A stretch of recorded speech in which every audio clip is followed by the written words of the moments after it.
নমস্কার। ঠাকুর রামকৃষ্ণদেব, মা সারদা দেবী ও স্বামীজি মহারাজকে আমার প্রণাম জানিয়ে শুরু করছি আমার আজকের নিবেদন।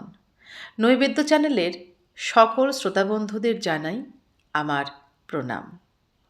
আমার আজকের নিবেদন একটি কবিতা, যে কবিতাটি চিরন্তনী সারদা গ্রন্থ থেকে নেওয়া ঘটনা অবলম্বনে রচিত।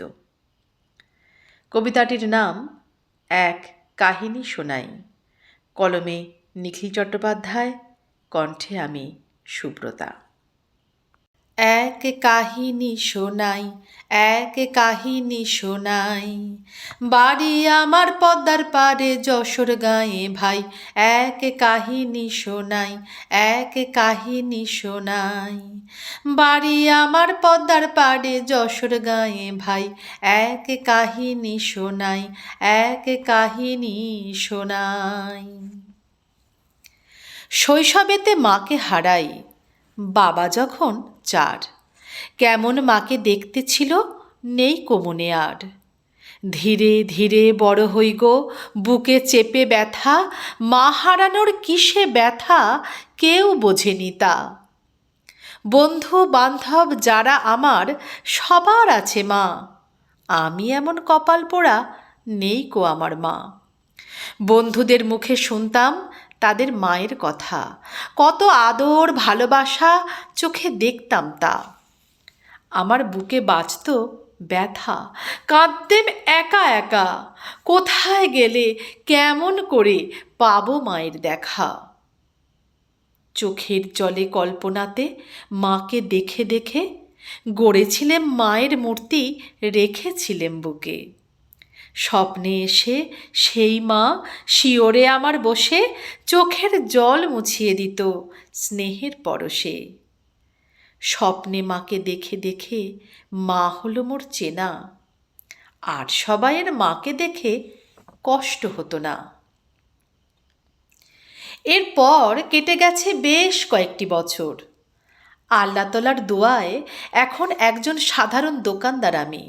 গোলা চা বিক্রি করি পথের ধারে, ছোট্ট একটা ছিটে বেড়া দেওয়া দোকানেতে। পথে আসা যাওয়া পথিকদের। একদিন দোকানে এলো এক পথিক, হাতে তার গোটানো একটা ক্যালেন্ডার।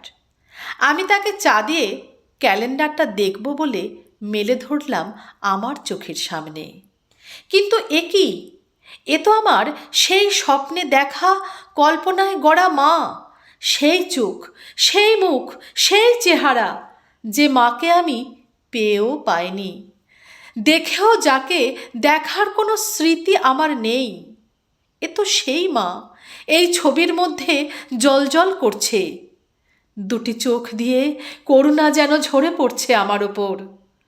তাই সেই ক্যালেন্ডারটি পথিকদের থেকে চেয়ে নিয়ে ভালো করে ফ্রেমে বাঁধিয়ে অতি যত্ন করে রেখে দিয়েছি আমার ছোট্ট দোকানে, আমার চোখের সামনে। ওকে দেখলেই প্রাণ আমার ভরে যায়। মা, আমার আম্মা, আমার হারিয়ে যাওয়া আম্মা। তোমরা যদি চাও গো জানতে ছবিটি ভাই কার, সেই কথাটাই বলছি শোনো, কে মায় আমার। করুণা যার পাষাণ গলে হৃদয়েতে ধাম, করুণা যার পাষাণ গলে হৃদয়েতে ধাম। সত্যিকারের মাতিনি ভাই সারদা যার নাম। সত্যিকারের মাতিনি ভাই সারদা যার নাম। নমস্কার।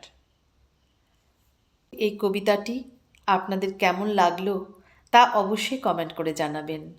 আর ভালো লাগলে একটি লাইক দিয়ে সাবস্ক্রাইব করে দেবেন আমার নতুন উপস্থাপনাটি পাওয়ার জন্য।